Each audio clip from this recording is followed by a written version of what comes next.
Well, we're live, and this is it's gonna be an interesting week. I already started talking a little bit about it off the air. Some decisions we got to make. So let's hit it.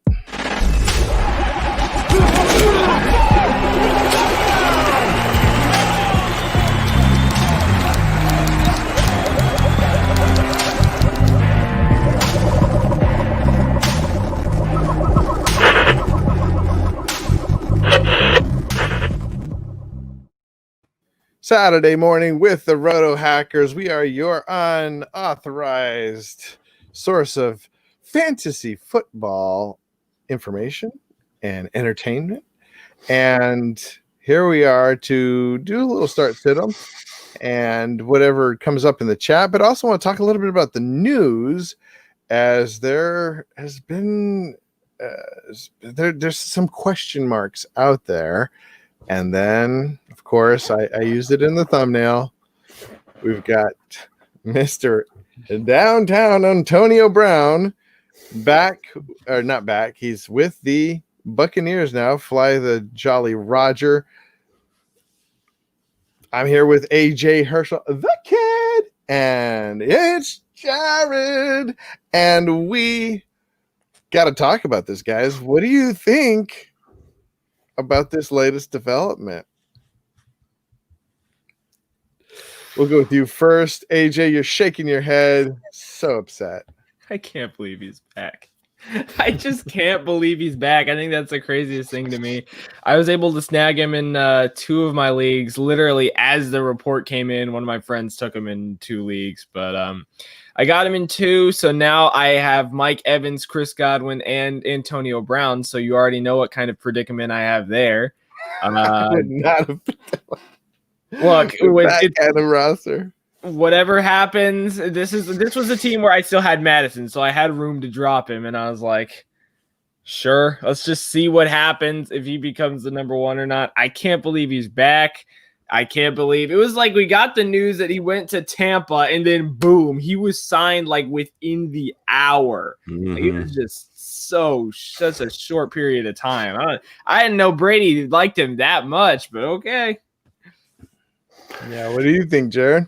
I picked him up in one league where I have a great team other than receiver, and it's one of those weird leagues where, almost every league there's just receivers out there all over the waiver wire, and this is at least public leagues. All the public leagues I've been, there's somebody, there's like a T. Higgins or somebody that's serviceable. This is just one where somehow people have just stocked up on every receiver. So I picked him up there.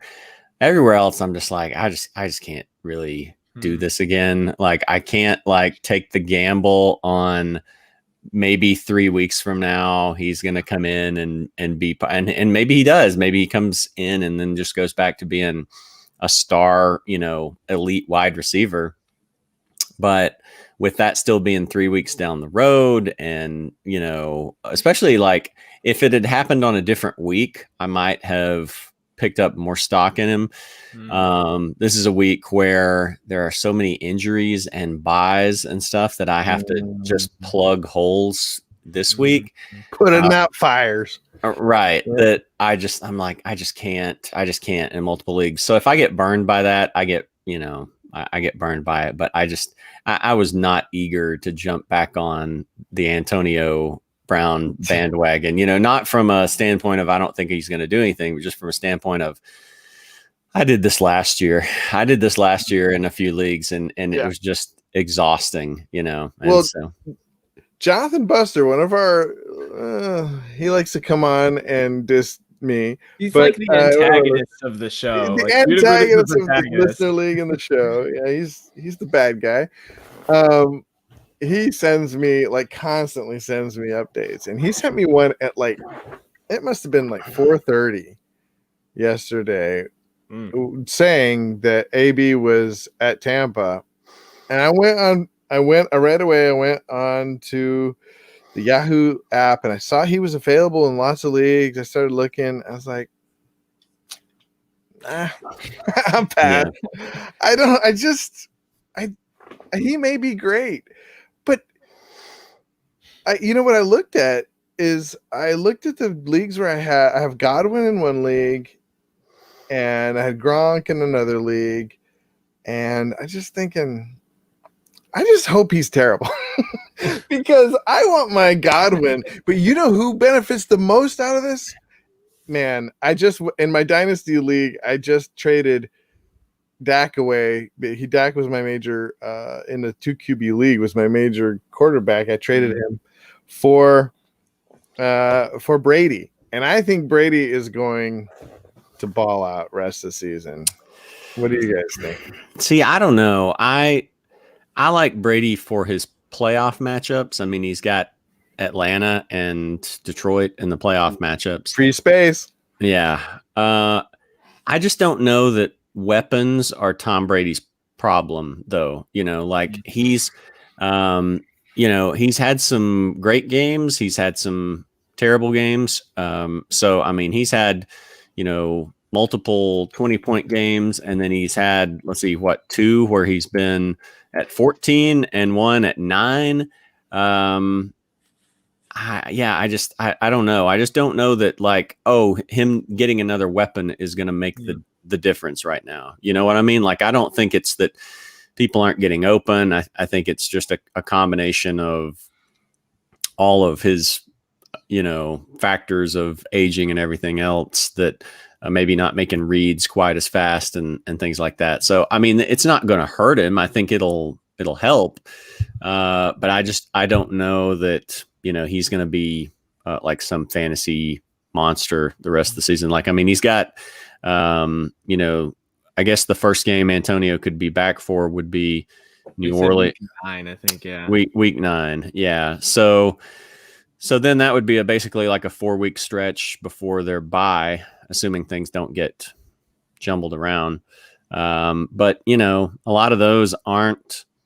That Saints matchup's not that intimidating, but then Carolina's pretty decent pass defense. The Rams are pretty decent pass defense. So I like him for the last few games of the season or whatever, but I don't know that he's going to be a, fantasy monster, especially when we're still 3 weeks away from, Antonio, 2 or 3 weeks away from Antonio potentially even playing. So it probably also doesn't help Tom Brady just in general that Rojo's been putting up 100 yards a game in the last 3, because now he doesn't even need to throw the ball because his offensive line is so good they can run the clock out. The Bucs are so efficient that it hurts Tom Brady's fantasy points. Unlike Deshaun Their defense Watson, too. Their defense is efficient too. There you go. Unlike some guy like Deshaun Watson who has to throw it 90 times a game because David Johnson's injury prone. You've got a great offensive line. You've got a great running back. So, I mean, let them do the work if you don't have to. And we saw Thursday night, I was disappointed that I talked about picking up Carson Wentz, and I did. I picked up Carson Wentz in 3/4 of my leagues. Good call. But I didn't really play him that much this week because next week he has the Cowboys. And so I'm all right, I'm going to go ahead and start playing him after that. But the Giants this week had been pretty solid against the pass. And if you look at his line, it doesn't look that great. Or you look at his stat line or whatever, it doesn't look that great, but somehow he ends up with, 28, 29 points. So you don't have to have, and you look at what he has. Dallas Goedert's gone, Zach Ertz is gone. Alshon Jeffrey's out. Deshaun Jackson's down. I mean, his line is hurt. Miles Sanders is out. I mean, he just has nothing. And somehow he's putting up fantasy points. So and wins. He won. Yeah. Well, yeah. I mean, it was the Giants, but Did anyone really win watching that game? It was flag after flag after bad play after mediocre end zone throw after Travis Fulgham getting 11 targets and turning it into 5 catches. It hurt to watch. That game was terrible. You know what though? Fulgham did. I was pretty impressed, not by his play, but by how many targets he got. And you had talked about playing him or Woods, and it looks like Woods might not play now. Yeah, I saw that. So I hope you went with Fulgham and not Woods. Yeah, I'm rotating guys out in that scenario. I'll see. But I mean, that speaks to a lot of these dinged up players. Well, we find out that Mixon's not going to play this week. Mm-hmm. Are you guys running out and getting Gio Bernard? I did in a couple of leagues because I'm not doing great with running back in a couple of leagues, and I thought this might be a nice little plug and play for 1 week. What do you guys think? Go ahead, Jared. Yeah, I've got backups scattered all across my rosters this week. I've got Gio in some leagues. I don't love that matchup with the Browns. That didn't work out well for Joe Mixon the first time around. So in some ways, I mean, it's nicer. It's nicer for Gio that he's probably going to get the share of it and not have to worry about having touchdowns vultured by himself. Gio probably doesn't have a Gio to take touchdowns away from him this week. But I've picked up Jamal Williams in some leagues because, Aaron Jones's status is iffy. Mm-hmm. There's actually some reports out that there were initially that he had, torn his ACL, but then that fortunately turned out to not be true. I guess the last thing was that Jones is more questionable than doubtful, so he may play. That's what I thought. Okay. Whew. Okay. Wait. So there was a chance that he was out for the rest of the season? It was just some beat reporter or something. I don't know. Fantasy guy. Someone started that on a semi-legitimate account, I think. Posted that they were hearing that, and then that kind of spread around. So, fortunately it turned out to not be anything apparently related to his ACL, but so he's questionable. Justin Jackson is, let's see, I was looking to see. Yeah, he's questionable with his knee. It says he's expected to play. So that's an upgrade from the last time I saw it, but yeah, there's just tons of guys, Miles Sanders was out. So people were probably plugging in Boston Scott. And then you have stuff like the Giants backfield where, Devonta Freeman goes from back-to-back weeks of 17 and 18 touches and 60 and 61 yards. And then he goes to 3 carries and 8 yards. So he didn't even play half the game though. He got blitzkrieged and then went out. Yeah. Yeah, this is what's his name? Wayne Gallman Jr. Gallman. Yeah, Wayne Gallman got a touchdown and 120 yards or something like that. Even Dion Lewis got involved in that game. Even stinking Dion Lewis got involved. That's how bad Philly's run defense. So was. do you think that Freeman's injured? I mean, he went out with an ankle problem. We haven't really heard anything since then, so something's probably messing up there, but I don't know if it's anything serious or not. Something to watch. Interesting. Are there any other injuries we should be looking at and thinking about and talking about as we start and sit players? We talked a little bit about you mentioned about Robert Woods. He didn't practice Friday. Apparently, it says there's belief he'll still play. But, when you start gambling on Monday night games, then you really either have to have a backup option available or, it can put you in a bad spot. But it's the same thing for him and Darrell Henderson. Henderson is expected to play. Things can always take a turn or whatever, but he's expected to play. We talked a little bit off air about Michael Thomas. Michael Thomas is going to be out again. And then, Emmanuel Sanders is out. He's on the COVID list. So Saints are not going to have their top 2 options. It's probably going to be Alvin Kamara, Latavius Murray game, but then you could pick up a guy like Traquan Smith or something like that, and plug him in. I saw some people picking up Traquan Smith. I mean, It's going to be him and the tight end was Cook, right? Jared Cook, yep. Jared and Ben Cook. mentioned that in our comment section. He grabbed Jared Cook since Sanders went out. That's a good idea. That was a good idea. All right. Well, all these are things to think about and look at as we think about starting and sitting. Thomas H in the comment section said, I have a big showdown with the best player in our league. Oh, wait, no, he said with Judah Buddha this weekend. I also face him in another league where my team is 1-5 and his team is 4-2. Jared, any advice? I love how he just goes straight to Jared here. Like I'm not even here in this scenario. I don't have any particular advice. I don't know if I could bottle up and package and sell my ability to beat Judah. I would be a rich man. But I don't know if it's transferable to other people. So I don't know. I don't know if I can really help you on it.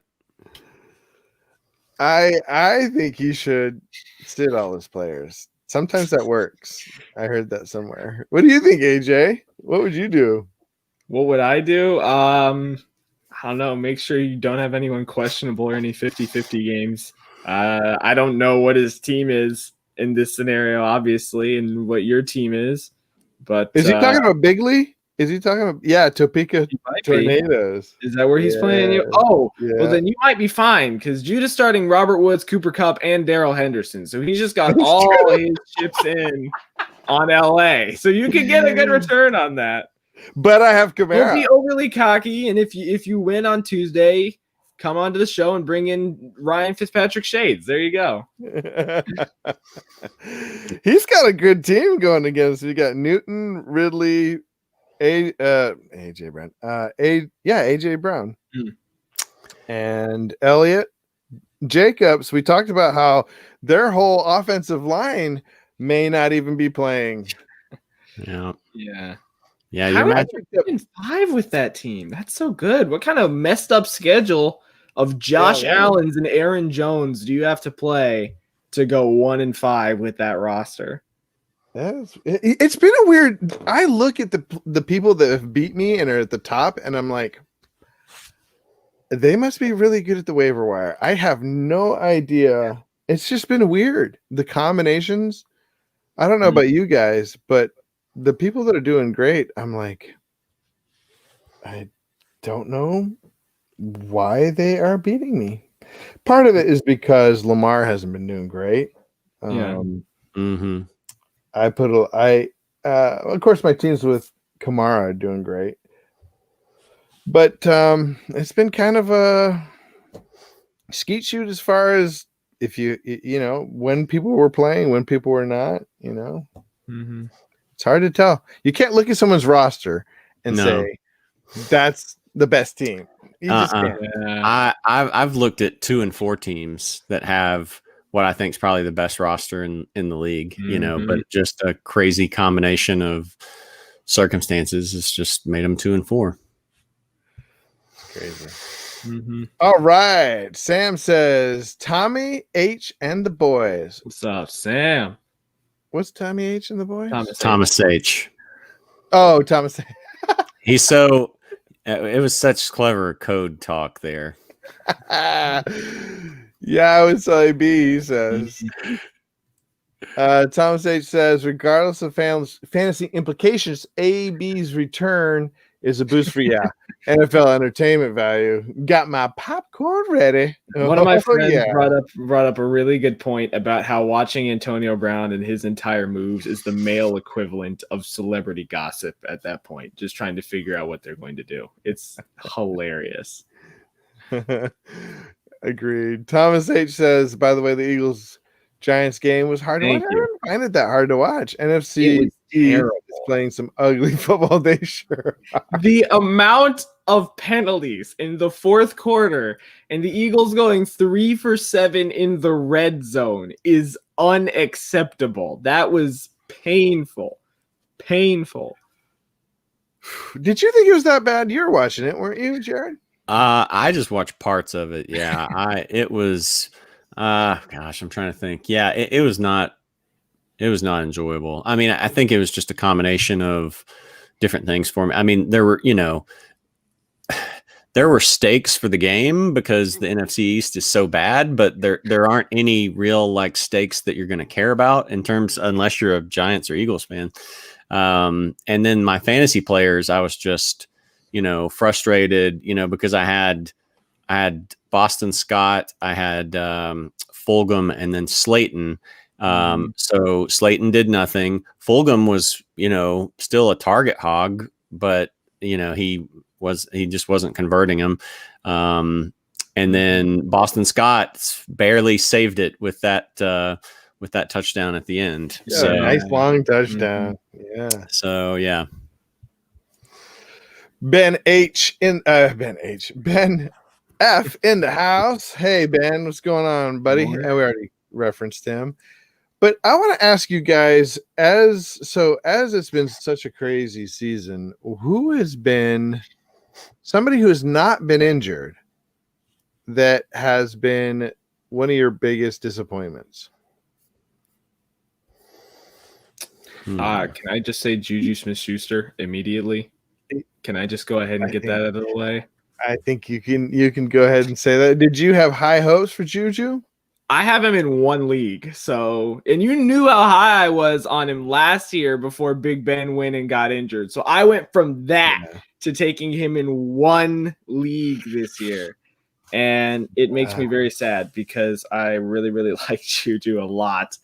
And I'm just looking at some of my teams that are like 1-5. I have one team that's like 1-5, and I've got Russell Wilson and Devontae Adams and thinking Derrick Henry. And I'm like, how did I get in this situation where I'm 1-5 with Derrick Henry? Slayton. But anyway, it's Darius just Slayton, yeah.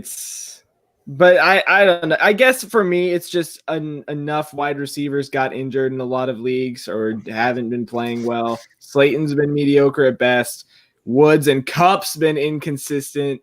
Juju hasn't really done anything. I've been hurt a lot more by wide receivers this year. There's I either have a whole bunch of studs. Like there's one league where I have Julio, Ridley, and Godwin. I either have basically all studs, or I am trying to, basically what I was telling you guys last night, trying to cobble together Jamison Crowder and Tyler Boyd because Cortland Sutton got injured. Yeah. Yikes. Well, what about you, J-Rod? Well, I was looking through but I was thinking then almost every guy that I'm thinking about has been injured at some point,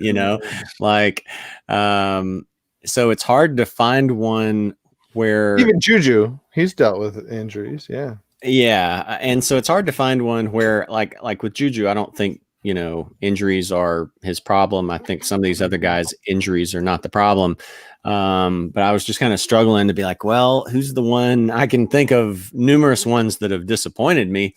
But it's been kind of hard to find one that, that it was more tied to injuries and missing games. I guess maybe I think I have him in one league. So this isn't a guy that has hurt me specifically, but he was fine up until getting injured this past week or whatever. Is Zach Ertz. I can't believe how much Zach Ertz has fallen off. I didn't draft him because I just felt like he had a capped ceiling because of, Goddard's emergence and all that. But I still thought oh man, he's going to have a safe floor, I just didn't draft him because it felt like there were too many other, young tight ends who had a better upside. But Ertz has not even had a floor, he had back-to-back games in weeks 4 and 5 where he had 9 yards and 6 yards, and so then I saw a thing where the Eagles apparently were open to trading him. But of course, before he got hurt. So now that's probably not going to happen. They're probably just going to part ways, almost certainly just part ways at the end of the season. So they're looking to, clear out some guys like Ertz and Alshon Jeffrey and stuff like that. But so he hasn't hurt me, but I've been surprised because I thought at least like, okay, yeah, I mean, Zach Ertz is going to get you like 8 or 9 points every week. He's not going to probably blow up for many games, but that was surprising. Yeah, for me, it's been Lamar Mm. Jackson. He's just been, and of course, I didn't go into the season thinking this guy's going to be the same he was last year. Right. But what I didn't count on is like, I was like, look at their schedule. Look at their schedule. You know, I kept telling myself, look at their schedule. That's hard to pass up. Guess what's been the hardest part? The worst part has been their schedule. It's too easy. Mm-hmm. They win in the first quarter and then they just take the foot off the gas. At least he does in a lot of these games, and it's just been killing me with all the shares of him I have. And well, I just hoping that these. So Ertz is not going to turn around. He's injured. Juju may turn around. Don't do that. Don't do that. Juju was one like I'm not terribly surprised by it. Like I thought he'd be doing better than this. I thought like, okay, he's going to come back and we're going to get something between what we got a couple years ago in that really good season he had and the debacle that was last year. But it's just like last year all over again. You know, I've never seen a young guy fall off like that so much. And so apparently, you know, it must just be tied to, unless he's got, you know, some sort of lingering, you know, injury problems that he hasn't talked about or whatever. It must just be tied to the attention that Antonio Brown took from defenses, and, you know, Juju benefited from that. Although he had some good games with Antonio out. So I don't know. He's a great athletic, skilled player. Some of it may be tied to the fact that he's probably not coming back next year, right? There may be some play calling that just they're trying to try out the new guys. What's the new wide receiver there? He's getting a lot of attention. What's his name? Claypool, yeah. And I think the coaching staff is just like, hey, Juju's great. But we're moving on. Could be. I don't know. Yeah. Well, I think this is his no, you're right. This is his 4th year, so he may not be coming back. Yeah. Yeah. All right. Well, let's see. We've got Sam saying buy low on Deontay while you can. Okay. Do Maybe. Elaborate, because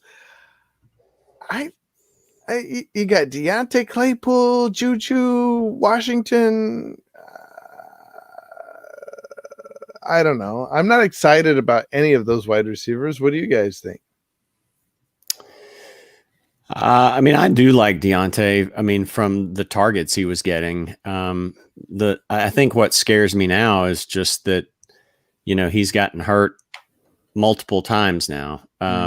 And like one injury doesn't bother me, but if he comes back and gets hurt again, that starts to worry me. So yeah, I think if you could get him low, if you can buy low on him, I wouldn't mind having him at all, because I mean, Claypool's going to be the explosive, athletic freak, but Deontay was looking like, you know, just like kind of like what Travis Fulgham's doing in Philly, just a target hog.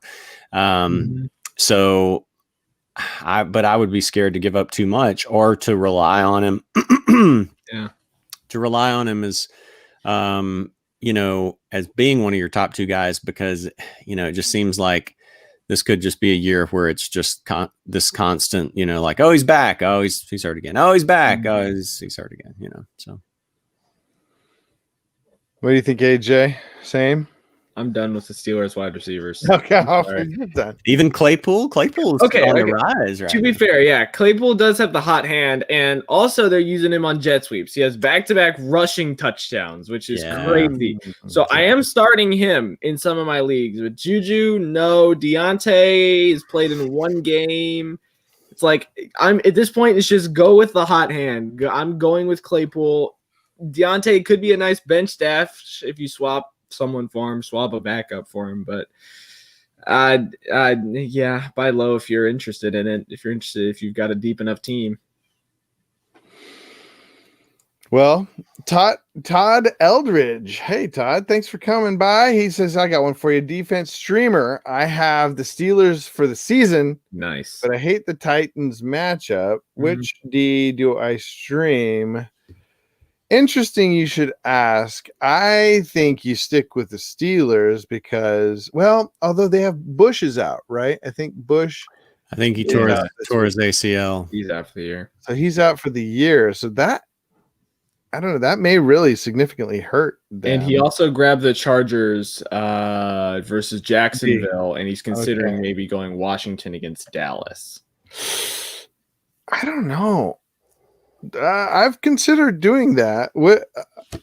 I think that you just stick with the Steelers just for the rushing ability, not the rushing, the rushing the passer ability that they have. But what do you guys think? I'll go with you, Jared. Yeah, I'm sort of inclined to agree with you. I've done this before where I've had a good defense that's had a bad matchup. There hasn't been another like obvious defense to pivot to stream for the week, either a second defense of mine or something on the waiver wire. And so then I've crept down the waiver wire list, like, oh, who's got a pretty solid matchup? And those rarely end up working out well for me, the Chargers, I looked at the Chargers myself this week. They haven't gotten over 4 points since week 1 when they had 11 against Cincinnati. Washington, they are at least at home, and Dallas didn't look good, but again, haven't gotten more than 4 points since week 1 against Philadelphia. So I would be more inclined to stream Pittsburgh. I know they're playing a pretty good offense, but with a team like the Steelers, I think you've always got a better chance for like a scoop and score or a pick six or something like that. And they're probably going to get you some sacks, a pick and stuff like that. So I think you stick with the Steelers. What do you think, AJ? I like the Steelers defense for the season as well, but the Titans matchup does scare me a little bit. Look, their front seven's great, but Derrick Henry is still Derrick Henry. The Chargers defense I actually do like, and to your point, Jared, they haven't scored much but in recent weeks, but they've also played Kansas City, Tampa, and New Orleans in recent weeks. So, I mean, the matchups have definitely not been favorable for them. They're coming off of a bye week. Granted, Chris Harris is out for the year, or at least on IR. So that doesn't encourage me, but Jacksonville has put up 30 points combined in 2 straight games against Detroit and Houston, and those are definitely subpar defenses. I don't have a problem with going with the LA Chargers this week. I'm streaming them in one of my leagues, and I do like the Chargers schedule later in the year too. They got a couple of good matchups. Denver, Jets later in the year. Washington, they're playing Ezekiel Elliott, and I never want to bet against him. I think he just had one bad game with his 2 fumbles last week. I think he'll probably bounce back. But, yeah, I don't have a problem going Chargers defense against a mediocre Jacksonville team. And plus, if you're Washington, how do you contain the Red Rifle for 2 straight weeks? After he had one bad week last week, what are the odds of him having 2?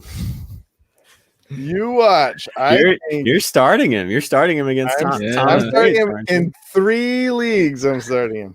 Wow. Yep. So here's the thing that worries me about the Titans. And I may be getting back off, ladies and gentlemen, back off the Henry train. When were you on it? You have like a little. Basically, the only time you seem to be on the Derrick Henry train is when you play your Judah Eats Crow spot, and then you hop right back off. Okay, that is true. Can't deny that. But Taylor Lewan is That is true. injured and may be out for a long time. I think he's out for the rest of the season, right? He's out for the season. Yeah, he's out for the rest of the season. That is true. And look at their schedule going forward. Pittsburgh, then they've got the Ravens, then I think they got Pittsburgh again. Pittsburgh again? No, they're in a different division. They don't play Pittsburgh twice. They don't pay. Okay, they have a pretty interesting schedule. Then it gets easier, but these next, I think I looked at it, and the next 3 games, maybe 4.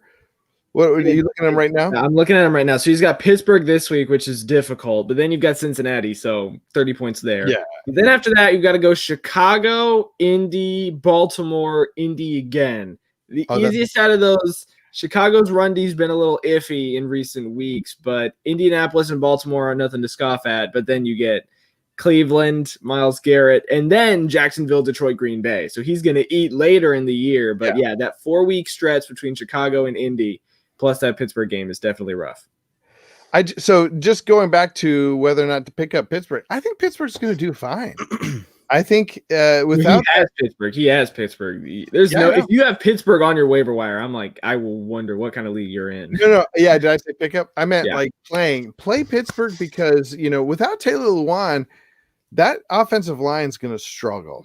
Well, his Steelers' issue is that he also has Derrick Henry and Jonnu Smith, so he needs to win. Somebody who's not off the Henry train, would you guys like to talk about how maybe Henry would still get good points? I mean, Henry's basically both an offensive lineman and a running back. He can kind of like throw his own blocks, as we saw with Josh Norman a week or 2 ago. So I still feel fine about Derrick Henry. Okay. Choo choo. I'll probably be eating crow later. All right. So Todd Eldridge has another question. Flex position. Thanks for joining us, by the way, man. Love having you on the show.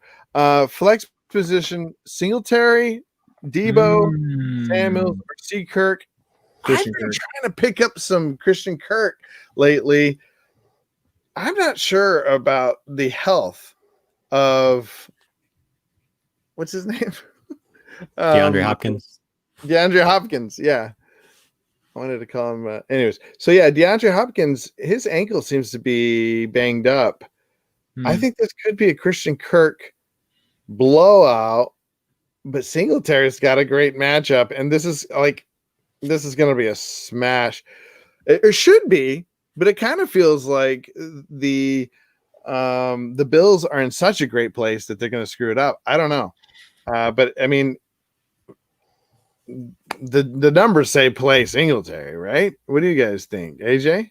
How many times has the numbers said play Singletary in recent weeks? Okay, granted, they played Kansas City last week, so I mean, take that as you will. And they played Tennessee, who's a tough defense. So if Singletary is going to break out one week, he's going to break out this week. Christian Kirk, I don't like unless Hopkins is out. If Hopkins plays, and he's an Iron Man, we know he'll play through injury. I don't like Kirk. He got 2 touchdowns. Last year, Kirk had 20 points. Wait, what? Hopkins was in Houston last year. I said last week. Oh, yeah. Last week, he exploded. One of those was an 80-yard bomb that he just beat everybody on for a catch. Yeah, it's great, but 14 points on one play from a guy who catches 2 passes a game isn't sustainable. And granted, he did get that one other catch on, I think it was like a jet sweep pass or whatever they ran. Yeah, I mean, he's got a decent matchup. He's got a great matchup against Seattle, but I don't like him unless Hopkins plays. That's my thing. If Hopkins plays, I don't like him. If Hopkins is out, I think Kirk could be kind of nice. Debo is very interesting to me. I picked him up in one league. He was on the waiver wire. He's playing New England, so that's an easy no for me. Look, Singletary's been bad in recent weeks for fantasy purposes, but I mean, Hopkins is playing probably. Debo's playing New England. Process of elimination. Devin Singletary, and he's got a good matchup. J-Rod, we kind of had a question like this before, right? Did we? Maybe so. Tuesday? Because you were talking about at first you're like no Singletary, but then you're like, oh, that matchup. Oh yeah, I guess we did. Yeah. So yeah, not Debo for me because they're playing the Patriots, and the Patriots either typically put Gilmore on the team's top receiver, and then bracket, the other guy. Not really sure how that might work with with Kittle. Kittle being probably San Francisco's best option, but I don't think Gilmore's going to play on him, so he'll most likely be on Debo. 49ers receivers, it's kind of tough to judge who's going to get the ball every week. Singletary, 2 straight weeks, 2 straight weeks of like basically 5 points or 5 points or less, 5 and then 3.8. He was good while Zach Moss was out. Well, he was good for part of the time Zach Moss was out. That is a nice matchup with the Jets. That's the only thing kind of keeping me in the Devin Singletary consideration here. I might go with Christian Kirk for the reason that it's not really, the tough thing is like, yeah, Kirk had 2 touchdowns last week, but Andy Isabella had 2 touchdowns in, week 3 or something. So, the reason I might go with Kirk is the fact, Seattle right now is giving up the most fantasy points to receivers. And even the 2 prior weeks with Kirk, he had basically been at 10 points. He had 78 yards on 5 catches the week before. And then he had a touchdown and 19. He only had 19 yards in week 4 against Carolina, but Carolina is a tough pass defense. Mm-hmm. The fact that it's Seattle, the fact that they're probably going to be throwing a lot, I might go with him. Normally, I wouldn't want to trust him because, I think any receiver outside of Hopkins, you don't really want to trust that much, especially when Kirk is sort of a Deshaun Jackson type right now. But given the other options and the fact that it's Seattle and they're again giving up the most fantasy points to receivers, I think there's a probably a solid chance that he hauls in a long touchdown for the Cardinals. Yeah, I agree. Sam says the injuries are this was in relation to the Deontay Johnson pickup. Yeah. Let's see. Oh, the dude is in the house, and he says, "Thanks for joining us, man." He says, "Good afternoon. Good afternoon. Should I start Robbie Anderson or James Robinson in my flex? I'm gonna always go Robbie Anderson in this case, but you guys like James Robinson. Jared, you've got a lot of shares of James Robinson. What do you think?" Let's see. I've got some. Yeah.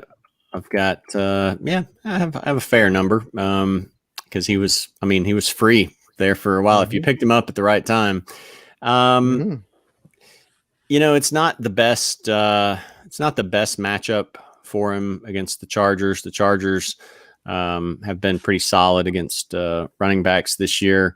Of course, kind of like with the Saints, the Saints have not been all that friendly to opposing wide receivers. I would probably be inclined to go with Robbie. I think there's potential for that game to maybe get away from Jacksonville if the Chargers, if Herbert is on and starts putting up some points. I don't really know what the matchup with is going to look like, the cornerback matchup in that Panthers Saints game. But Robbie hasn't actually, for all as well as he's been doing, he hasn't scored a touchdown since week 1. So maybe he's got to be getting close to, you'd think he's got to be getting close to being due. He's had some pretty solid matchups. He's had some pretty tough matchups: Chicago, Arizona, the Chargers, Tampa, and he's still been doing well. The only one that he really was kind of a cakewalk since that Las Vegas game was the Falcons game, and he had double-digit targets, 8 catches, 112 yards. So I would probably lean Robbie. Yeah, as much as you guys know my frustrations with Robbie Anderson, just in general from past experience, James Robinson's been fine in recent weeks. I mean, 12, 7, 13, that's not bad. But Jacksonville is one of the most dysfunctional offenses in the NFL. You remember when they scored 30 points on Tennessee? I sure don't. It happened once, and they have not done nearly as well since. And like I just said, I like the Chargers this week. Robinson, I think, is a good player, but he's been getting he's had 1 week of 17 carries. Everything has been under 17 since then. And before then, he's never had more than 17. That's not super encouraging to me. I think there is a chance he vultures a touchdown, but if the Panthers are going to stay competitive against the Saints, I think they're going to need to throw the ball decently often. I can't believe I'm saying this, but I would start Robbie Anderson over James Robinson this week. Don't like the matchup Robinson's in, especially against the Chargers' stout front seven. So Robbie Anderson is He the did choice here. Just a quick aside, it looks like Tevin Coleman, with Mostart being out for a while, looks like Tevin Coleman's back week 8. So just got a notification. So if you want to go out there, try to pick up some Tevin Coleman, may be a good little IR spot hold. So I don't know what you guys think, but I don't know. Might be a little nice little, what do you guys think? Yeah, I don't know how they'll really use him with McKinnon. I don't know. I mean, if you got space, Would you take why not? Coleman or Edmonds? I mean, I would probably take Coleman for the potential upside for a couple of weeks. Maybe if you've got Kenyon Drake, then you got Kenyon Drake, then it might be worth rostering, keeping Edmonds. But I think, Kenyon sort of reestablished himself last week. I mean, he's still been getting, you look in 4 of his 6 weeks, he's had at least 18 carries. The other 2 weeks he had 13 and 16. So it's not like volume's been going away from him, or there's looked like a real threat he was going to lose his job to Edmonds. So I don't think, he's in reach of that starter's job right now. So yeah, maybe Coleman. Sure. Okay. What do you think, AJ? Yeah, sure. Stick him on your IR spot. I don't have room because half of my leagues I've got McCaffrey on my IR spot, but yeah. I mean, why not? It's worth a shot, right? Would you do Coleman or McKissick? And he's gone. What about you, J-Rod? I would probably do. I mean, McKissick's got Dallas. McKissick's actually got a pretty friendly schedule for the next 5 games or so. He's got the bye in there, but he's got Dallas, the Giants, Detroit, Cincinnati, and Dallas again. I would actually probably do McKissick there. Yeah. I think Coleman could be the inside option. I don't know. He's available. Well, not anymore because I've been picking him up as we're talking, but in most of my leagues. So I don't know. I think he could be a pretty good option. Drew is in the house. Drew Vano. What's good, fellas? Well, picking up Coleman's pretty good. But anyways, Thomas H says this feels like one of those random weeks. Well, Jared talked about this when Lat Murray blows up, but I'm not confident enough to start him. I say start him, man. Come on. Seems like the Saints might just pound the ball against Carolina. Jared already said it before they lost, before we knew that Michael Thomas was going to be out, before we knew that Sanders is going to be out. I think Jared's right. This is going to be, and you, Thomas H. I think Lat Murray, Cook, and of course my boy AK-47 are going to roll. What do you guys think? Yeah, I think there's a good chance. I may start him in our listeners league. It's either between, it's probably between him or Cole Beasley. Like Cole Beasley's been very consistent for me, just, I mean, he's kind of like the wide receiver version of James White, where, he's just right at 10 points every week. And so like for a second flex guy, in our league where we've got 2 flex spots, that's pretty nice to be able to have those points to count on, because you're maybe your roster is deep enough to have a guy that can blow up. But I mean, I'll just take 10 points there when I know that I'm probably going to get, good games from guys like Kamara or Hopkins or Metcalf.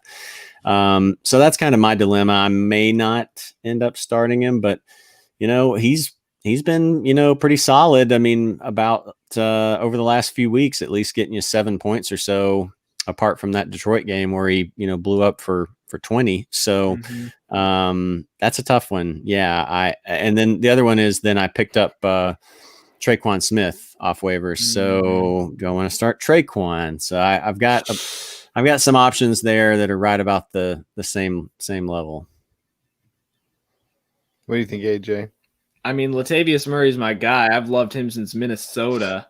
Since he originally blew up, I've loved him for a while. I was disappointed when he didn't split as much time with Kamara as I had hoped. But, I mean, yeah, he's got the matchup for sure. He could definitely blow up. I don't know who else you have as your flex options. I don't know if there's anyone better. I'm assuming this is a deeper league if you're considering starting Latavius. I mean, I think you could do worse. You could definitely do worse at the flex position. There's definitely the risk of getting 3 points, but you also have the chance of getting 20. So I think it depends on who else you have for your flex position. If you have someone a little more consistent, I might be more inclined to go with them. But if not, I mean, why not? Take a shot. I mean, he does well even in bad matchups, right? Like he gets in, he'll get a touchdown, or he does. He hasn't done that much this year. He's kind of just been getting about 14 carries a game and kind of just hanging out in the 6-7 point vicinity. He had 1 3-point game and he had 1 20-point game. So consistency is not the name of the game with him, but if he's going to blow up in any situation, it's got to be against stinging Carolina. Amen to that. All right. Well, Drew said he's still licking his wounds. He started his week out with Slayton. I feel you. Sweet little points. I feel you. Sweet Slayton. All right. Young Vision says DJ Moore, Robbie Anderson, Jamison Crowder, Chase Claypool. Wow. I need to start 3 boys. Who are you starting here? Ooh, this sounds kind of like your dilemma, AJ. I think I'd go Robbie. So Crowder may be injured. So that may make your decision for you. But I don't know. I go Robbie Anderson, DJ Moore, Chase Claypool. Although if Jameis Crowder is not injured, he's right there behind Robbie Anderson. What do you guys think? Jared, you're nodding your head. What do you think? It's tough for me if Crowder's in there. It's tough for me to bench him as many targets as he gets. But if he's out, of course, that makes your decision for you. This is a tough one because Claypool's not getting a ton of volume. I worry that there's going to be a week where that carriage turns back into a pumpkin. But Robbie and DJ Moore, you don't know week to week, like, who's really going to get more targets. Last week it was DJ Moore who had, 11. So, I mean, I think they're kind of, in spite of us kind of dogging on DJ Moore a little bit, they're kind of just like 1A and 1B in terms of targets. I would just probably have to go with Robbie. I guess I would go, if you want to split the difference, you could go both of them and then Crowder, and then I don't know. I just don't know if Claypool's going to keep doing this week to week. Hmm. For me, Rob, man, yeah, it's a similar situation to where I'm in, where I'm trying to find out, do I go DJ Moore, Jamison Crowder? Crowder, if he's healthy, he's the easiest one for me. Despite the fact that he's got a mediocre matchup in Buffalo. Probably Robbie Anderson, number 2. You got to keep in mind he was playing Chicago, so we had Kyle Fuller all over him last week, so that's not fun. Going up against New Orleans, so he still might have Marshawn Lattimore, but I mean, Carolina's got to throw it. Moore and Anderson could be a flip a coin type moment, but Moore's been hot. He's had 93 yards in back-to-back games. And I'm not gonna lie, I do kind of like Claypool. This is one of those instances where I'm go with the hot hand type guy. So I might go DJ Jamison Claypool, but if Jamison isn't 100% going into Sunday, then go Robbie Anderson. That's what I do. Okay, well, let's keep moving. Would you take Tevin Coleman over J.K. Dobbins? I have that exact question. I'm pondering right now. My answer is no. It is no, but that's a close one. I'm sure your guys is probably closer to yes. Jared? Not. It depends on your situation. It depends on your situation. If you need wins now, I would. I think it's going to be like probably end of season if and when J.K. Dobbins takes over more of that backfield. It just doesn't seem to be happening. Gus Edwards is getting a lot of carries. So I would take Tevin now. It might even be a situation where you could pick up Tevin, drop JK, put Tevin on IR, and then pick up JK again. Maybe nobody else is going to get him.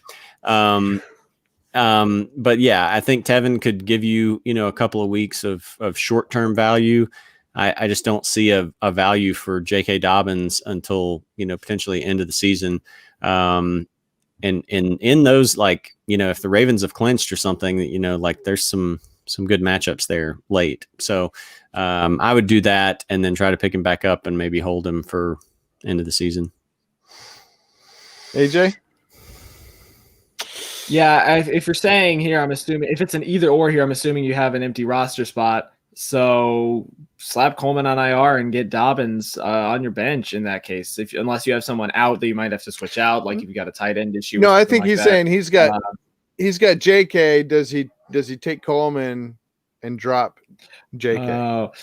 I don't know if that's worth it in the 49ers backfield. I mean, both of them are going to be split backfields. McKinnon's definitely got a hold on the 49ers backfield, I think, right now. And even if Coleman has one blow-up game, I don't know if that's going to translate to multiple weeks. And also, if I'm not mistaken, I think 49ers have some decent matchups coming up. But I don't know. I might hang on to JK, see if he's able to tough it out through these next few weeks, which Ravens have a really hard running schedule in the second half of the year until the playoffs. So maybe wait on him. But yeah, like Jared said, just maybe mess around with Coleman and see what you can get with your IR. Interesting. Okay. Jonathan Buster says, laugh. And Judah adds Coleman live on the air. I roll. Hey, what do you want me to do? I just like your narration of what Jonathan says. You don't say that he says ha ha ha. It's this sort of like, I am so tired of these snide remarks. Laugh, he says.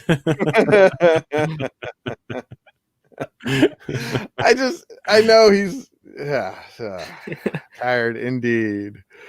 PPR starting Higgins and Claypool, sitting Cup. I'm really leaning this way because of Cup's matchup. Yeah. With the Bears, strong D, Claypool, Higgins matchups look juicy. What are your thoughts? I don't really have any thoughts there. I like Higgins. I don't know what to think about Claypool. I also like Cup, so I mean, it's hard for me to give any real strong feeling here. Do you guys have any? See, I think I told you guys this last 2 weeks. I love Higgins a lot. I really like his late season value. And I think he could get better and better as the season goes on. Claypool, go with the hot hand, like I'm saying in this scenario. I totally get sitting Cup. I'm sitting him in a league or two. It's starting to frustrate me, and he is going up against Chicago. And I was thinking, well, if Woods goes out, he's going to get most of the targets, right? I don't even know in that scenario, because then Chicago's just going to blanket coverage him the whole time. Chicago's defense has statistically been the number one defense in terms of allowing completion percentage to wide receivers. So I don't like the Rams matchup this week in terms of wide receivers. I'll be honest. Woods being questionable, it makes me even more worried this week. Yeah, I mean, you're definitely chasing points, to say the least, here. You are definitely chasing points with Higgins and Claypool, but I get it. Yeah, I get it. I would probably, start. I would start probably Claypool. I mean, I know I was iffy on Claypool on the other one, but I don't know. I think I might go with him here. And then Higgins or Cup. The only thing I kind of just hate with Cincinnati, even though they seem to be able to potentially support three receivers now that AJ Green's having at least a little one game mini resurgence, is, they do have three guys there. But I think they're going to have to throw against Cleveland. I get your thinking. I think you can definitely do that. I would be probably a little bit reluctant to start Higgins over him this week after seeing that little kind of mini bounce back from Green last week, even though Higgins still, I think, led the team in yards and everything. But when, Cup is probably going to be the guy in Los Angeles, it's that makes it a little, even against a tough matchup, it makes me a little more hesitant to bench him. But I think you can easily make the argument to do it. Yeah, I think go with that. All right, John Brown's out again this week. So in one of my public leagues, people dropped him. I don't know who was that dropped him. As soon as they dropped him, I picked him up. I've dropped him. I've dropped Juju because I can't get any real value for Juju. He's been at like 48 yards or less in all but one game. He's just, and then the last few weeks, it's been even worse than that. So I've dropped Juju for guys like T. Higgins or somebody like that. So, but Beasley, now that makes it tougher for me to play Latavius Murray over Beasley in our league because, Brown's out. It's going to be more targets. I don't know. It's going to be tough to do.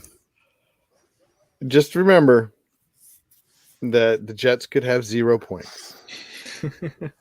In fact, they probably will. Although, I have to say that the Bills' defense is not as intimidating as they're kind of an easy defense to play against. Yeah. Which is shocking because you could easily say, like in the last 2 weeks, well, they played Kansas City. And then they went in and they had to go play Tennessee. And I mean, anyone who gets stiff armed like that, their entire team, of course, is going to get demoralized by Derrick Henry. What do you want me to say?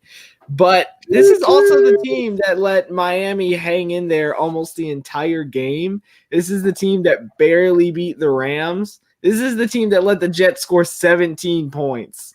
So I don't know what you want me to say about their defense. I mean, I'm starting them out of necessity and also a good matchup this week. But yeah, Buffalo's defense is not nearly as intimidating as it has been touted to be.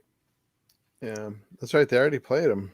I wonder, how did Cole Beasley do in that game?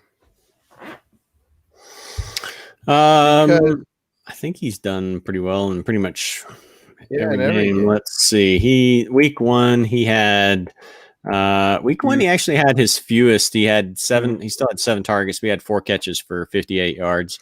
But that's pretty well kind of right where he's been around most of the season. He didn't have a touchdown in that game. Okay, well, it will be interesting. I don't know if Josh is going to have to throw very much, right? Like he could get 3 touchdowns from 3 other guys, one of them being a running back, and there's the game. The Jets have 0 points and they just go on. He just has four rushing touchdowns himself. Yeah, he could do that. Yeah, it's true. All right. What else? Oh, did you have something to say, AJ? Nope, I'm good. Okay. I just saw you take us off the. Yeah, I was just taking it off because we kind of moved on from that. I appreciate it because now I'm lost in the chat. Right here. Oh, okay. Yes. So I really need to hit on my QB this week, Russ Wilson or Josh Allen. I actually have a similar dilemma. A lot of people, I think, have this dilemma. For some reason, it's like half the people who have Russell Wilson have Josh Allen. I think maybe the way the draft went, I'm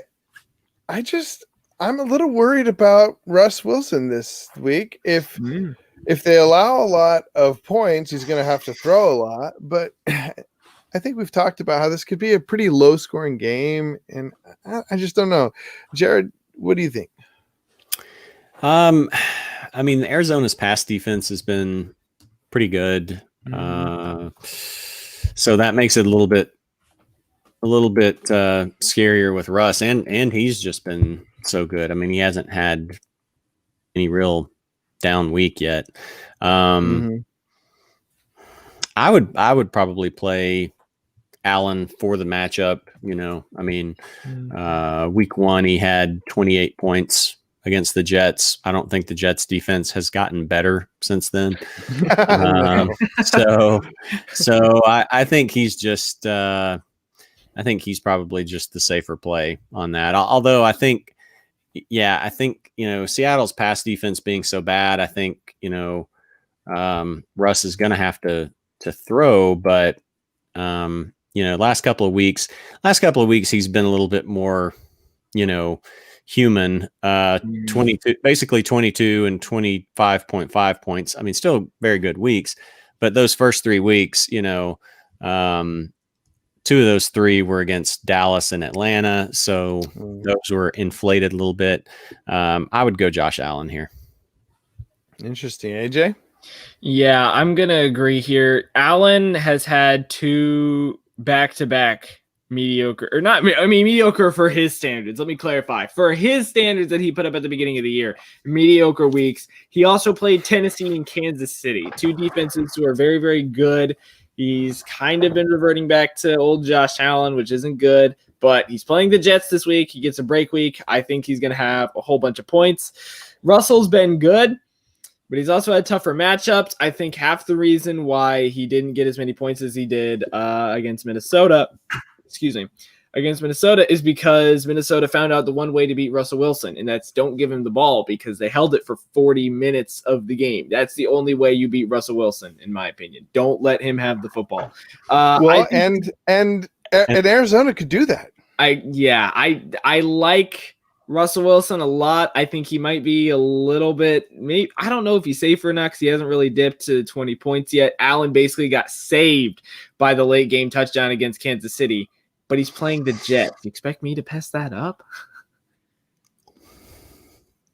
And what were you going to say? I was going to say for real life purposes, the Vikings still didn't beat Russell Wilson. They held him down in fantasy, but even after all that, they kind of Kirk Cousins the game up at the end, and Russ got that late touchdown and they won. So yeah. My only fear, though, the more we talk about it, is that this is going to be a big win for the Bills, and it's going to be it's not going to be a bonanza for fantasy for anybody. It's just going to be a great win. It's going to be spread out. Different people get different touchdowns, and he has but I guess that's not a very low floor, right? There's still, he's going to get these touchdowns. And so I think it's more concern. I don't know. It doesn't really worry me for Josh Allen, because it's not like their defense has been lights out or scoring defensive touchdowns. It's not like their running backs have been getting touchdowns. I mean, usually when they score, it's got to be by Josh Allen one way or another. So I think he's pretty safe.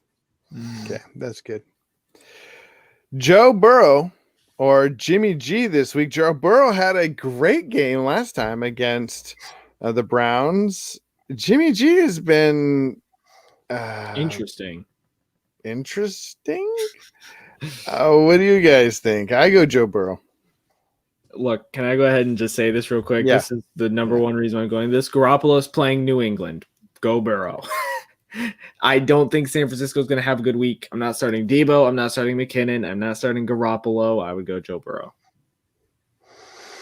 Yeah, I'd play the red rifle over both of them, by the way. Garoppolo is just hard to trust. I mean, he'll have, you think about all the hype that he got when they traded for him, and think about like him having these weapons now of like Debo's back and Kittle and Ayuk and all these guys. But, I mean, like last week he had a surprise game. He had 23.5 points against, a pretty solid Rams team. But he's gone out some games with injuries. He's just played poorly. I mean, he had, a bad game against the Jets, and I think that was the one where he got hurt. He had a bad game against the Dolphins. I think Burrow's going to have to throw.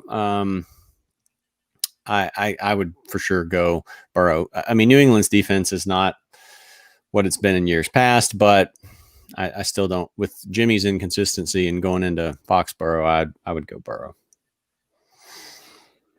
I think it's a round of Burrows.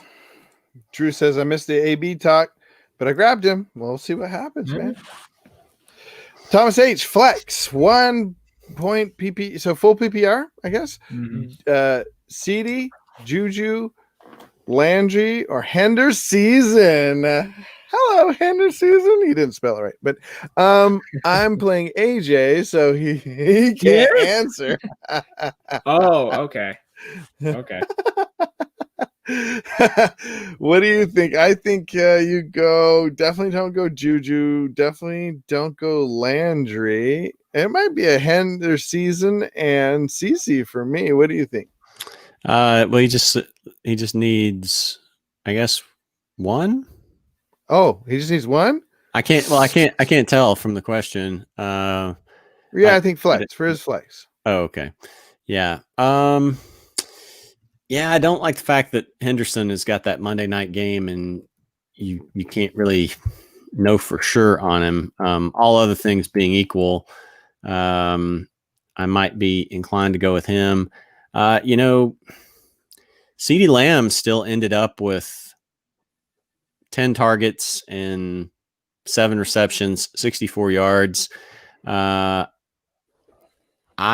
it's PPR, and Henderson's, expected not really a pass catcher. No, he's not really a pass catcher. He's expected to play, but that's kind of iffy. I would actually, think I'd actually go Lamb here. I think it's good. CD, do you have any?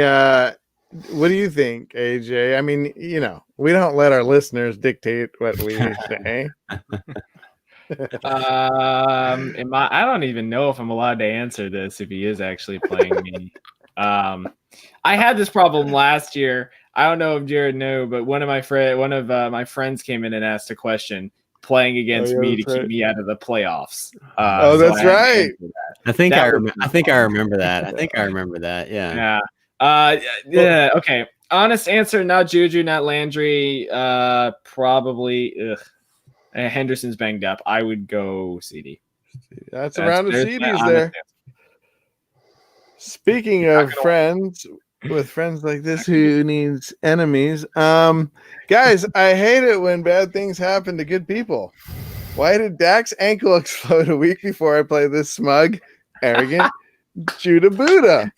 Why? Sigh and cry face. Well, Playing Thomas H twice. You got your mortal enemy Jonathan Buster this week. No, last week. I played him last week and blew him out. So right. Yeah, it's it seems we seem so far away now. I know it's only been a couple of weeks, but we seem so far away from that moment where it was like he had won the league because he was in first place by like 22 100ths of a point over me. So so close to that, yet so far away. I don't know. What was that like season? That was like week 4? I was like, I think Five? week 5. Yeah, I think. Yeah. Oh man. All right. So Iso is in the house, says What's up? missed the AJ or the AB talk. Would I be crazy to trade someone like Eckler for AB? It's a redraft and it would be for my flex. Eckler seems like he's going to be out. I saw news that he's going to be out later rather than earlier. Mm-hmm.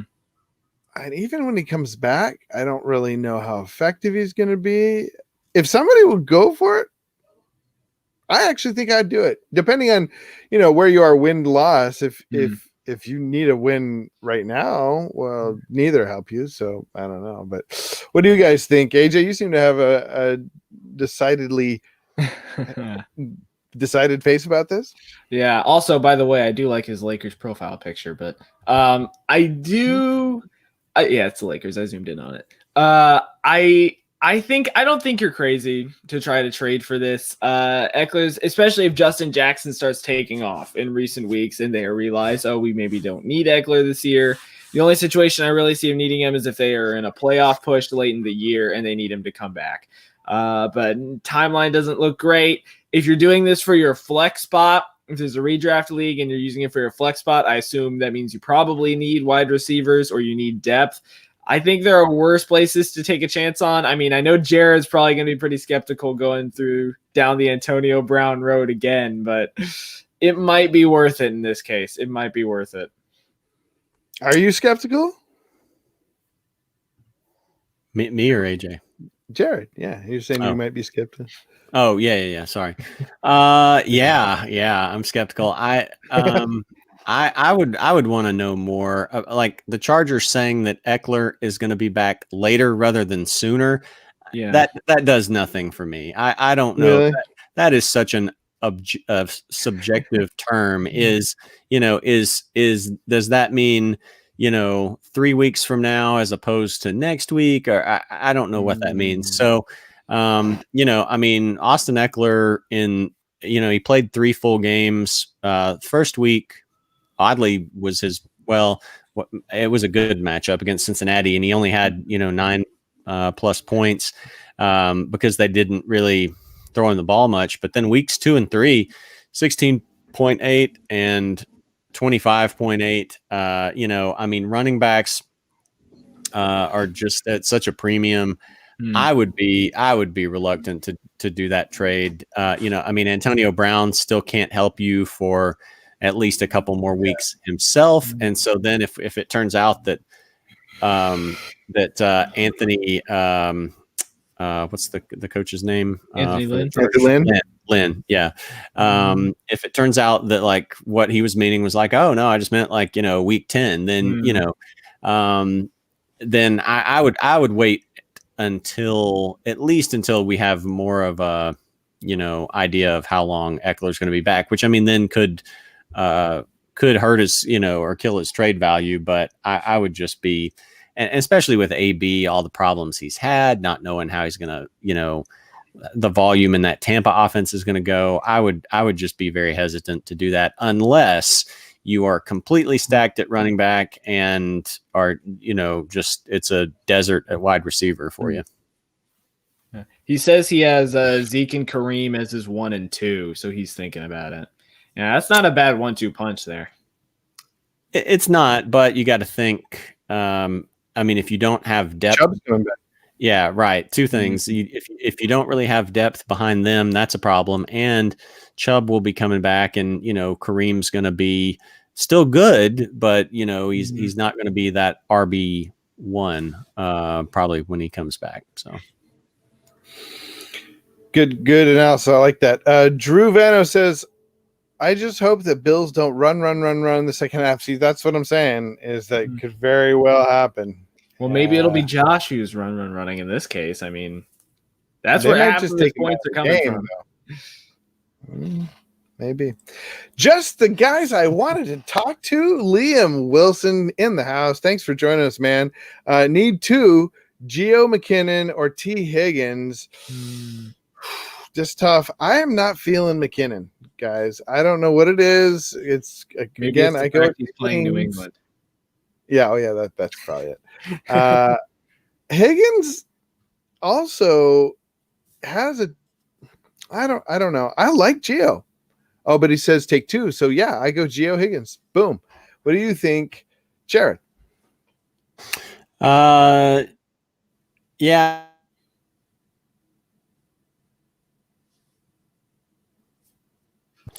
I mean, I'd be inclined to go. Geo and Higgins. I think. I mean, McKinnon. You got to think like McKinnon had, Philip Lindsay had 100 yards against the Broncos last week. True. So that's not that intimidating. But I don't know. Hang on. Yeah, go ahead. AJ, what do you think? I like Higgins. I've said that. I don't know how many times I've said that in the last two episodes, but I like Higgins. And McKinnon has a nice floor, actually, except for the week when Mostert's been healthy. McKinnon had been putting up decent points. Granted, a lot of that was from catching passes out of the backfield, but I think I like Giovanni Bernard in this case. I don't like McKinnon. I don't like Debo, and I don't like Garoppolo against the Patriots. I think that the Patriots are going to be mad, especially after the debacle that happened last week after no 2 weeks of practice. So they're back. They're 100%. They've been in their facility working again. I like Higgins, and then I like Gio because McKinnon's just got a bad matchup this week. It's not just the matchup. I feel like McKinnon's a little guy. He's always disappointed me as far as his running back abilities. And Higgins seems to be on an upswing. Oh, yeah. McKinnon, he's like back when he was with Minnesota and after, he's a converted quarterback or wide receiver or something to running back. And he's just small guy, gets hurt. He's like a mini Darren Sproles. I like him. What? So, Jared, were you back? Yeah. Yeah, that's kind of tough. I would lean to the two Bengals players, but I don't. After Philip Lindsay's game last week, I think McKinnon could be solid. But I would tend to go with the other two, I guess. All right. Ray Gibson says, is AB going to cut into Godwin target? Brady got too many mouths to feed. I wonder if he'll cut more into Evans with his speed and route running. I don't know. Godwin seems to be much more of a slot player, but I think it's hard to tell. The big, the mouths to feed thing is becoming it was a problem before. Yeah. And I denied it. And now it's hard to deny. Well, the part of the problem is I don't know how much, depending on what week we're talking about, he really can't cut into Mike Evans' catches. I mean, we've had, 3 of the 6 weeks. Mike Evans has had one catch, 2 catches. So if he cuts into Mike Evans' catches on those weeks, then Evans just won't have catches. So I worry about both of them. I ended up with very little Godwin or Evans stock because Evans was typically going low 20s.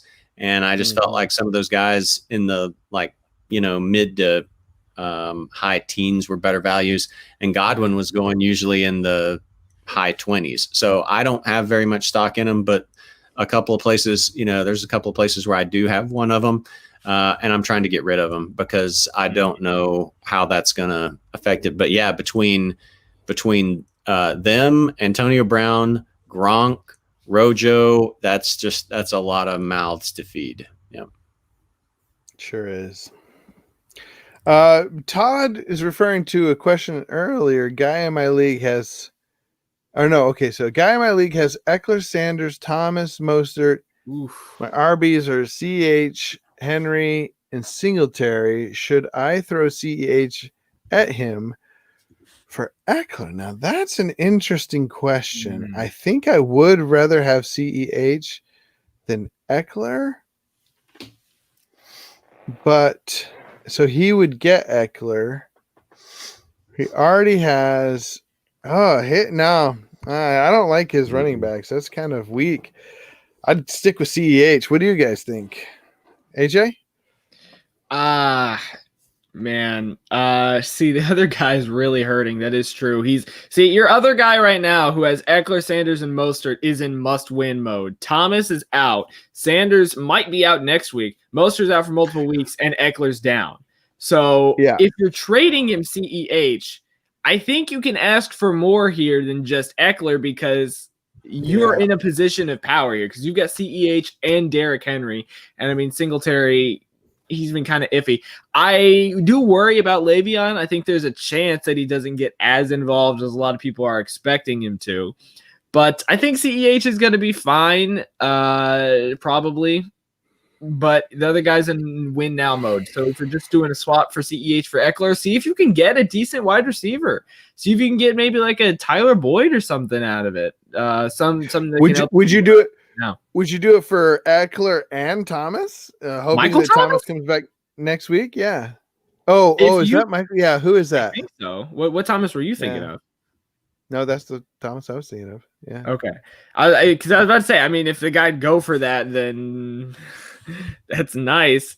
Yeah, I would say do it if you can get someone else with Eckler, someone else with good value, because the other guy's in must-win mode, and Henry can get you up to 40 points a week. Okay. Yeah, I mean, I don't think you have the running back depth to do that. You know, I mean, Singletary is not somebody I want to start most weeks, and so for the same reason that I said before that I wouldn't trade Eckler away, for kind of a low ball offer of Antonio Brown or something like that potentially. I would be reluctant to trade for him because just the opposite could be true. Like, he might be out till week 14 and, CEH does scare me a little bit with Le'Veon, not knowing how much he's going to take away, but it scares me more not knowing if, Austin Eckler is going to be out 3 more weeks or 7 more weeks. So if you had a ton of running backs and you felt good about, you were really worried about CEH's losing volume and you felt good about Eckler, maybe, but I mean, that's your number 2 running back. Singletary isn't really a guy that you can reliably plug in his place. So yeah, I would not do that. Yeah, I think it's kind of the general consensus here with us. We have Young Vision says, how does Gurley do this week? Burrow or Minshew at QB? So 2 questions. How does Gurley do this week? Do you do Burrow or Minshew? Oh, that's a good question. I'm looking now at Gurley. It's got Detroit. Detroit is the 5th easiest against running backs, and I think it's going to be just a shootout. I think he does great. And Burrow or Minshew? I don't know. It's like the same player to me. Minshew, because I like the matchup better. Against the Chargers? What? Yeah. Yeah, I just think that there's more places for things to squirt out, whereas I just think I don't know what you guys think, but those like the Browns Bengals games just seem to be so weird and low scoring. I don't know. Because it's Browns Bengals. Look at the 2 teams we're talking Because about. what? Huh? He said. I didn't hear you. He said because it's I like Browns Bengals. He said. Yeah. Yeah. He said because it's Browns Bengals, and look at the two teams you're talking about. Yeah. Yeah. I still, we talked about Burrow versus Jimmy G. I would still go Burrow here. I mean, Minshew's been pretty reliable, but they've played a lot of just cakewalk defenses, and I think the Chargers are a little bit of a step up. I think Burrow's going to have to throw. I don't know. I mean, I think it is pretty close. Yeah. But I'm always, it's like all these Florida team quarterbacks, just like how we were talking about with Minshew or with Fitzpatrick, you're just waiting, like, is this the game that he turns back into a pumpkin? And this is the game where Tua came back in and turned him into a pumpkin, and then stuck him over on the sideline. I would still go Burrow here. I think they're going to have to throw a lot, and he's already had success against the Browns once. Burrow's been reliable apart from that game at Baltimore. Burrow's basically getting you at least 17 points or so per game, so I like him. I feel great about Gurley. This could be, it might be hard for him to top that first week against Carolina with 23 points, 121 yards, and a touchdown. But I think this will be a very good week for Gurley. Minshew's been more reliable, except for that one game against Miami. Yeah. And Miami's turned out to be quite a difficult matchup. Yeah. I was surprised to see that Chargers are the third easiest. Yeah, I was too. But he has been averaging a little bit above Burrow, but I don't know. Like I said, I think it could go either way. I would lean Burrow. Kind of the same player, right? Yeah. What do you think, AJ? Shell of AJ. Oh, there he is. Okay. Sorry. We are. Okay.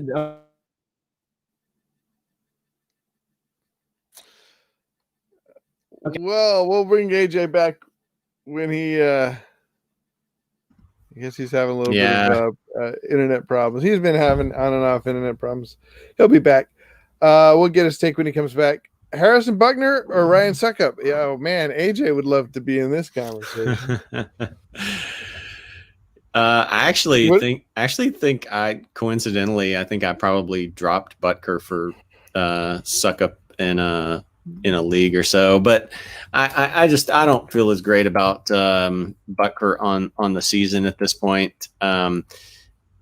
I think the issue is just kind of like what it was for Justin Tucker last year, where the Ravens offense was so good last year and they were just getting into the end zone a lot if they got down in scoring position. Butker 4 straight weeks of anywhere from like 4 to 8 points. He's missed some field goals and stuff too. So, maybe he could boost back up if he kind of gets those misses under control. But, I think the one thing, let's see I think the one thing you do have to kind of watch and worry about with Ryan is in Tampa is that game going to get played with all the COVID stuff. So, so that's a little bit of a worry there. They are, Kansas City is in Denver too. And, Denver is actually, a solid defense. I think they could limit some opportunities, maybe force the Chiefs into some field goals. So I think I've got both those guys in a couple of lineups. I don't have a strong feeling about either one. I think the main thing is the possibility that game might not get played and you might have to pivot to somebody else, although there's probably going to be a kicker. Like Joey Sly just came off of the COVID list. Looked like he was maybe going to be gone for this week, but he's going to be there. They'll probably kick some field goals. So maybe if Sly's out there, maybe you could pivot to him or something like that. We're talking about kickers, man. We need your position on this, Yes. AJ. Finally, I've been waiting for this. Look, Bucker is one of those situations where you've got a great kicker and his team scores too many touchdowns. That's, I think, his main problem. This team is so good that he can only get 1 point instead of 3. Ryan Suckup, I think, is nice because Tampa doesn't always finish all the way to the goal line. I think there's a lot of kickers out there sometimes that I like that I think could do really, really well this week. But this week, I think I might go Ryan against the Raiders. I believe they're playing. Bucker's good, but KC scores too many touchdowns. Yep. Be interesting. Who's KC playing this week? Denver. Oh, yeah, that's right. Yeah, so yeah, it should be a pretty tough. Wait. So if they play Denver, well, whatever. I don't care about kickers. Just flip a coin. Okay, Battle Royale says half-point PPR. Pick one for the week. Hurst and Joku. Ooh. Also Crowder, Hooper's Geo, or Chark at Flex. That's right. I go with Hurst, but man, it does not feel delicious. It feels more like chewing on cardboard because it's just he's had a couple decent games, but it's just not getting the targets. And then Crowder, Geo, or Chark at Flex. I'm going with Geo unless Crowder is 100% or unless Chark is 100%. Actually, I'd probably go with Chark if Chark he's 100%. practiced fully. He's okay, back then off. yeah, I'll go Chark. I'd definitely go Chark. What do you think, AJ? So for the second question, Chark, that's easy. That one's really, really easy for me. Man, Hurst or Njoku. See, I've got one league where I'm starting Gurley, Ridley, and Julio. So you can guess what team I'm really banking on to score a lot of points this week. Njoku, I kind of like. It worries me that he kept asking to get traded at the beginning of the year. That's never something you want to hear. Hurst has been not great, and that's the best way I can probably put it, but I feel like he might have a decent chance of ultra touchdown. The only thing Njoku's got going for him is that Hooper was getting targets, and that's about it. So both of them have about the same ceiling of 10 points and about the same floor of 0 points. So I might be inclined to go Hurst, go with something that Njoku coming back first week in a while. I don't want to test that. And Jared, same thing? Yeah, Hurst for me at tight end, and then the fact that Crowder's banged up, I guess maybe I would go Chark. They were force feeding him a little bit last week. It worries me the way they just kind of swing back and forth, but it's hard to tell like how much of that is tied to Chark's injuries, or what. But they gave him like 14 targets last week, so. Okay, let's try to get through these fast. A better hold at tight end, Njoku or Trey Burton. I go with. I don't have any idea. Neither of them. No, Burton.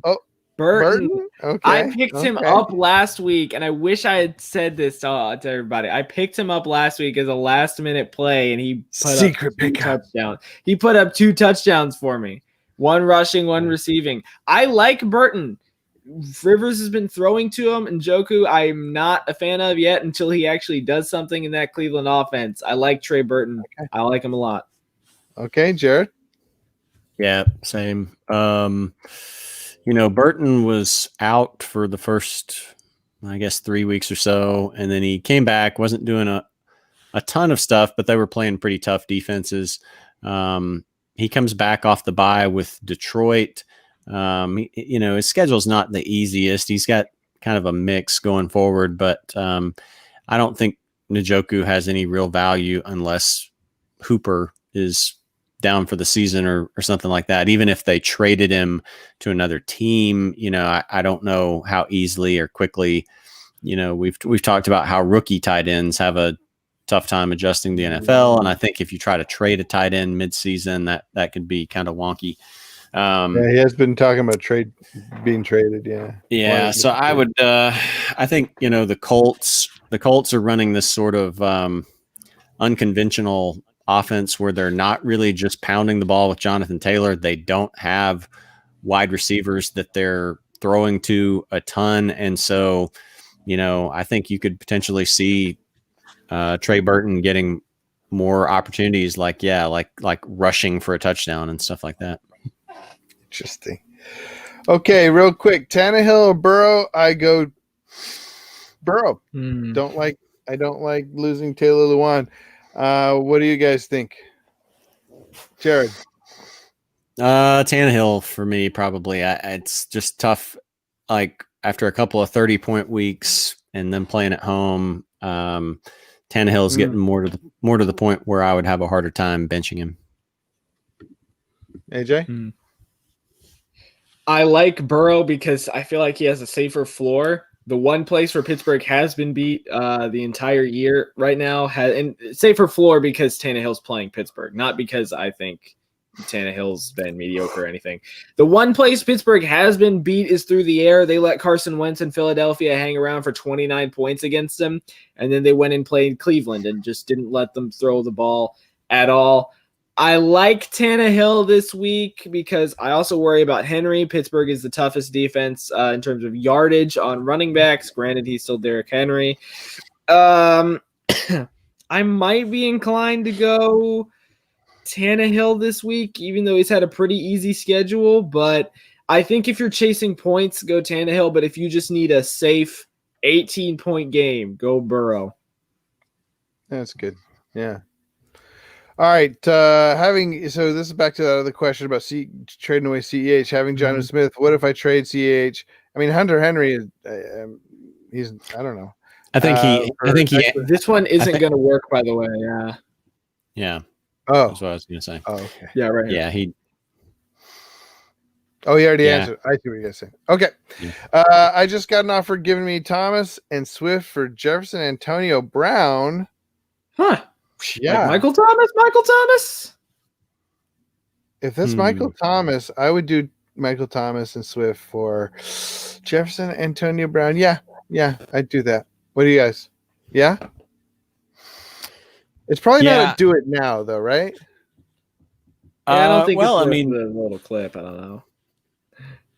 Right, the clip. Yeah. No. I misunderstood what you were talking about there. Yeah, I think I would do that. Yeah, I mean, Swift I think his value is going to keep building. It does worry me, like, how much of a setback this is for Thomas. Is this a 1 week setback? Is this a 3 week setback? But regardless, you're not going to have Antonio Brown for at least a couple weeks if you have him at all. If he doesn't, walk in the Tampa Bay facility in, clown shoes with his cryo burned feet, so you can't count on anything there. So yeah, I would do it. Yeah. Okay. So. What about, did I get your take on it yet? No, but it's pretty. I mean, mine's pretty short. I think Swift could be good rest of the season, and Jefferson's playoff matchups. They're terrible. Tampa, Chicago, and New Orleans. I don't like any of that. Yes, I would do this, especially if you have Faith Thomas is coming back soon. Jefferson has a bad second half of the year schedule. That includes Chicago twice, Tampa, New Orleans, and Carolina. Oh, man. I don't like that. Okay. That does it for me. What about trading CEH for Corey Davis? Okay. CEH and Corey Davis for Eckler and Chark. Sorry. Can't read. I don't think I would do that. Trading CEH and Corey Davis for Eckler and Chark. I feel like it's a wash, and I'd just rather have CH. What do you think, Jared? Yeah, I mean, I don't know how much. I mean, the way Chark's volume is going up and down, and his injuries and stuff like that. I don't know. I don't know how much of a real upgrade he's going to be over Corey Davis. I mean, to me, the crux of the trade still comes back to CEH and Eckler, and I would at least wait this week at least to see what even if even if he only gets 50% of the carries or whatever, I don't think that's going to like diminish his value down to the point where you couldn't still trade him for Eckler if you decided. Just having no idea how long Eckler is going to be out, I just wouldn't be. If you want to trade CEH and try to get another running back, I understand that, but I just don't know that Eckler is the guy that I would go for when there's so much uncertainty, about when he's going to come back. Kind of a wait and see too. What do you think, AJ? I think I agree with Jared on this. CEH, wait and see what he does this week. Yeah. Okay. All right. And then Stafford or Tannehill? Stafford this week. He's playing Atlanta. Tannehill has the chance of busting against a tough Pittsburgh defense. Go Stafford.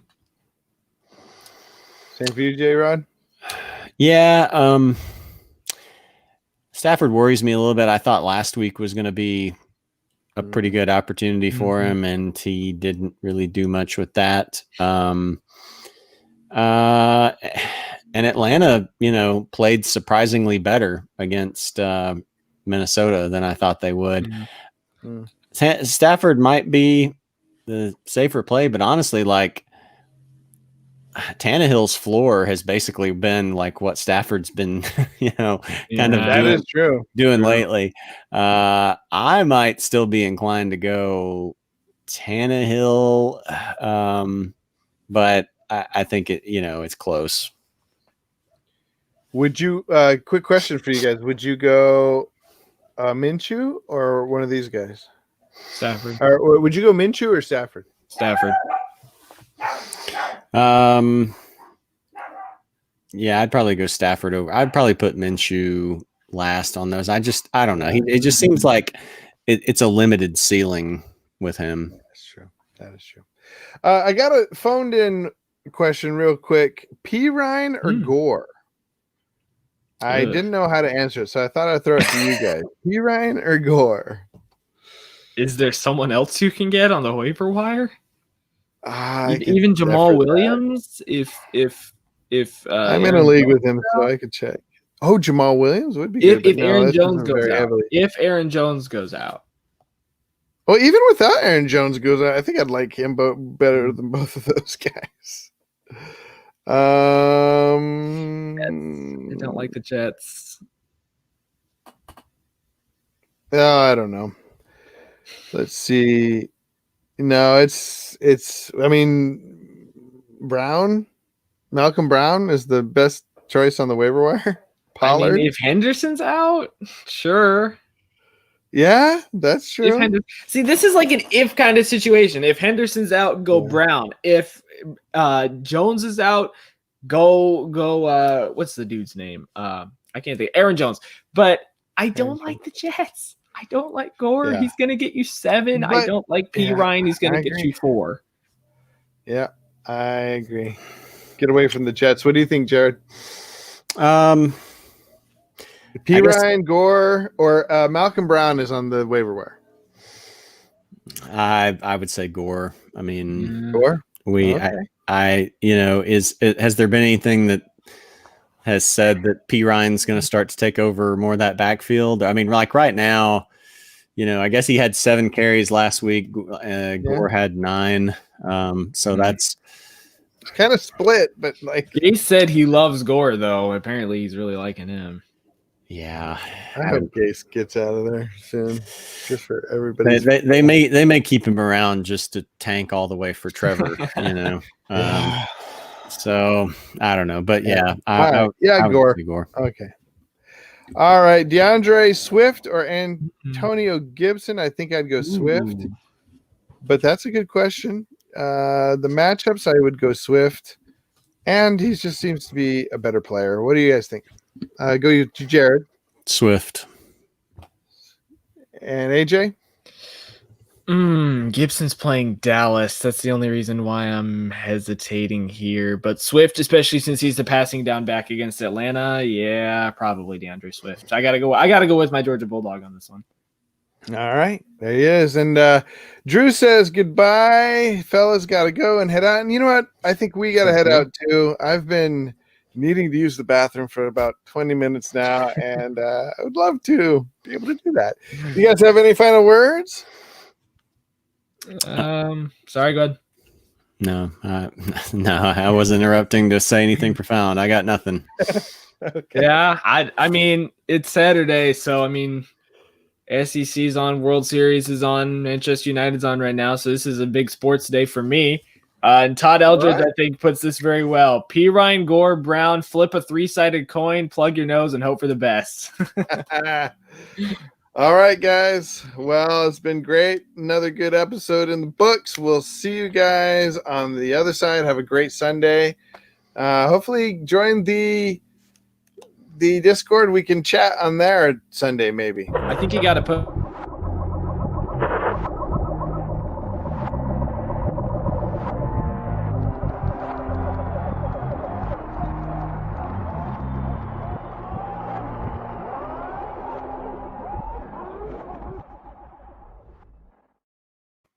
What was that? Cut him Well, I was right just off. gonna say you have to put the Discord link in the chat again. I think the links only work for a day. No, I put it forever. Oh, really? Okay, we're good then. I'll try again, though. I'll put it again. Sorry, totally cut you off there. No, it's All fine. right, guys. I got to go pee. All right. I'm sure we'll talk via text tomorrow. Yeah. I think All right, guys. Uh, Bye. it's still live. Oh, yeah. We are still live. You didn't cut it off. I always do that.